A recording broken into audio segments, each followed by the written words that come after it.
Hello and welcome to another episode of African Football HQ. I'm Ed Dove. I'm joined by Malek Shafei. Malek, we have so much to talk about this week. We're going to be looking back over the international break, over some of Africa's fixtures, and we're going to be looking forward to a tantalising weekend of football, both in Europe and on the continent. I hope you enjoyed the international fixtures. Let's talk about some of the things that stood out for you. Any particular highlights? I would like to start with Ghana. Obviously, you're a big fan of Thomas Partey. Not so much about Arsenal, but an incredible performance from the new Arsenal midfielder. 2 assists, including a beautiful, beautiful chipped ping pass that went viral. Only good things to come so far. And I think he got off to a perfect start with his time at Arsenal, even though it was with Ghana. But as an Arsenal fan, I'm very excited. Do you not think, first of all, do you not think you're getting a little bit carried away? I mean, they're playing Qatar, who are ranked even lower than Ghana in the FIFA World Rankings. The opposition midfielders were giving him plenty of time on the ball, plenty of respect. I mean, I could have probably picked out that pass for Samuel Owusu, to be honest, if I was given that much time on the ball. Also, you're ignoring, I mean, it's all well and good talking about his fantastic display against Qatar, but what about that performance against Mali at the end of last week? I mean, Ghana overall were pretty abject. They were pretty disjointed. But Partey, he wasn't really stepping up to the plate and changing the course of that game, was he? Personally, I'm not a big fan of the Ghana team. Besides Partey and a few others, I think they lack a lot. But Mali's a decent team. I think they're very underrated by a lot of international football fans, and they definitely have a great young core. So I wouldn't put too much blame on Ghana, nor so on Partey, due to the lack of great teammates he has.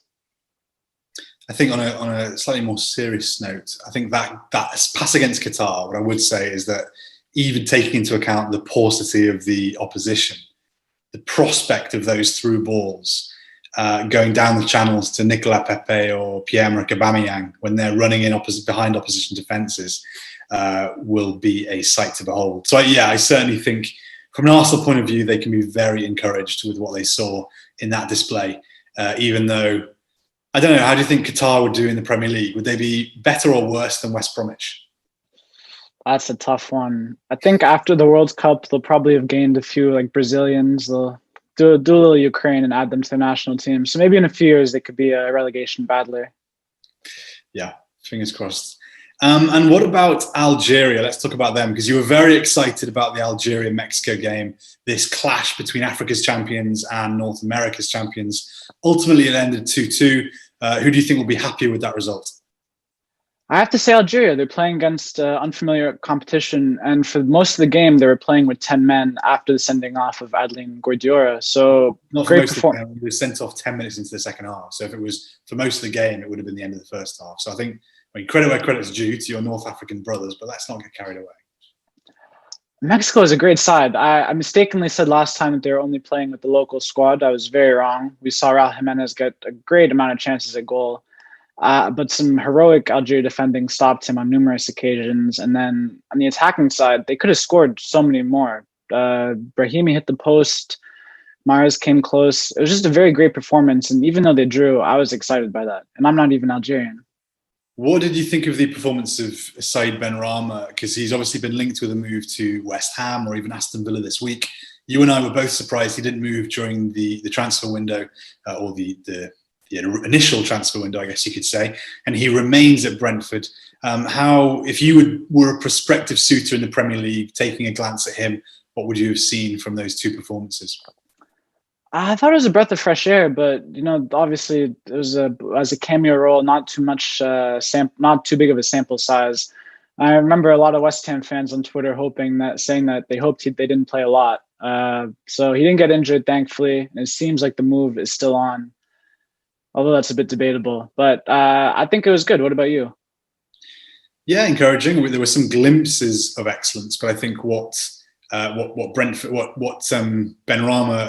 has really shown, obviously, it was in the Championship last season, those 17 goals for Brentford. And I think maybe the odd flourish in an international friendly won't necessarily make the difference in whether a deal gets over the line or not. Something that is worrying me about the West Ham rumour, though, is that actually the Hammers appear to have turned the corner, but they've been playing a 5-4-1 formation with Arthur Masuaku from left back, providing the width down that side. And so you do wonder whether, unlike Eze moving to Crystal Palace, where that is a move that you can see where he would fit in or could fit in, the Benrahma to West Ham move, suddenly I have my doubts as to how exactly you'd shoehorn into a system that's working at the moment.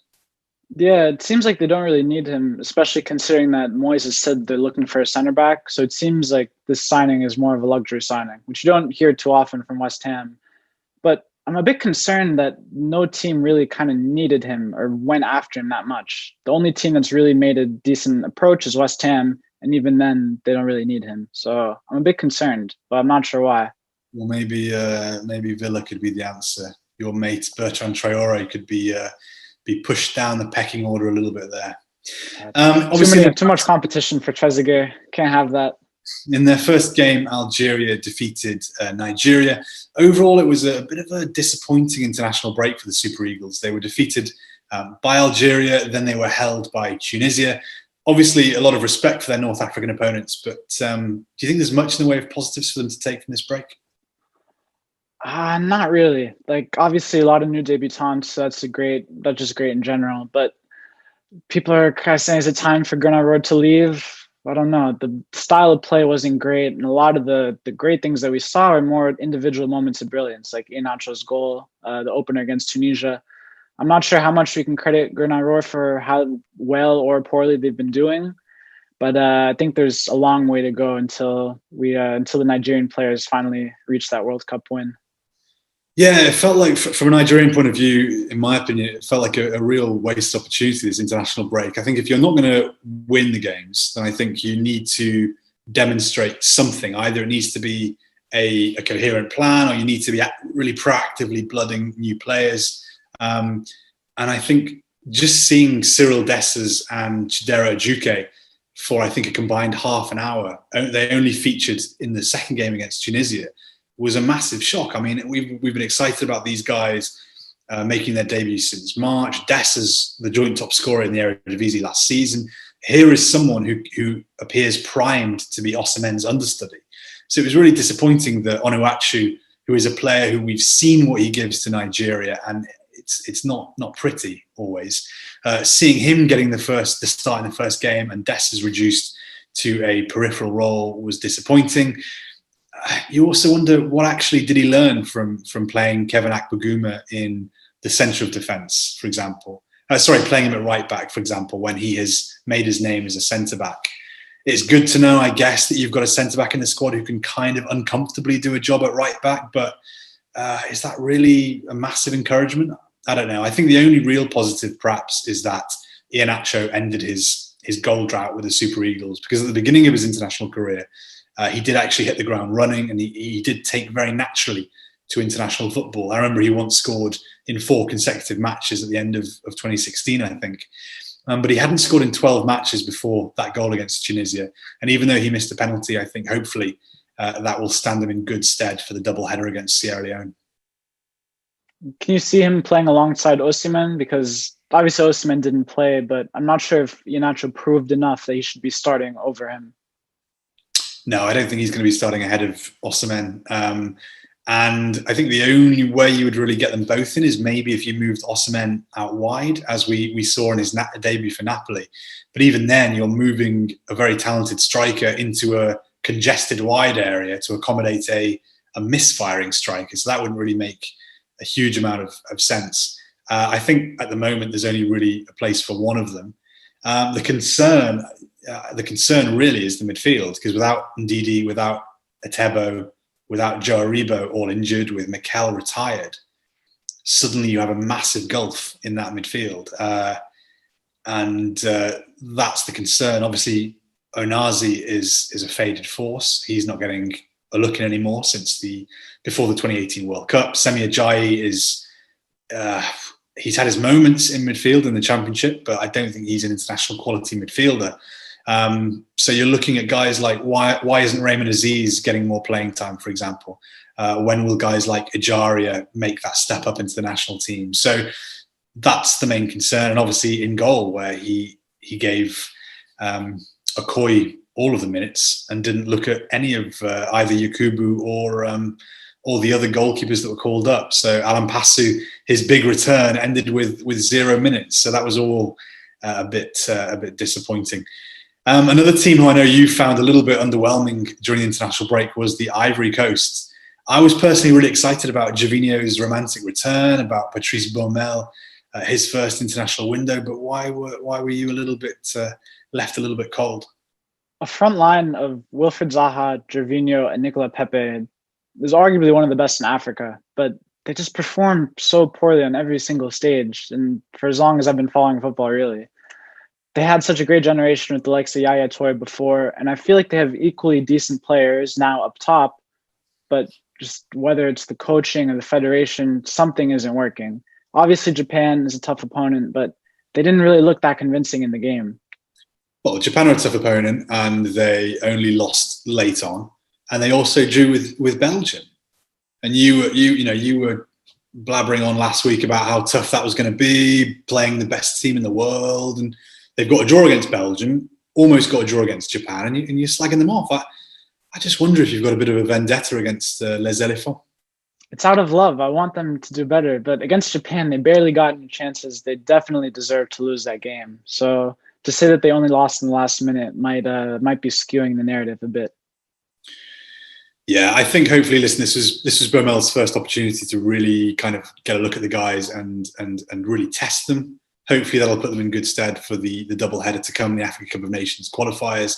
I think anyone who's read my writing about certainly French-speaking African teams over the last 5 years will know that I've been crying out for this African deep-lying central midfielder, playmaker, who's going to really ensure that one of these African giants can control the game in the way that the big teams in Europe are able to control games.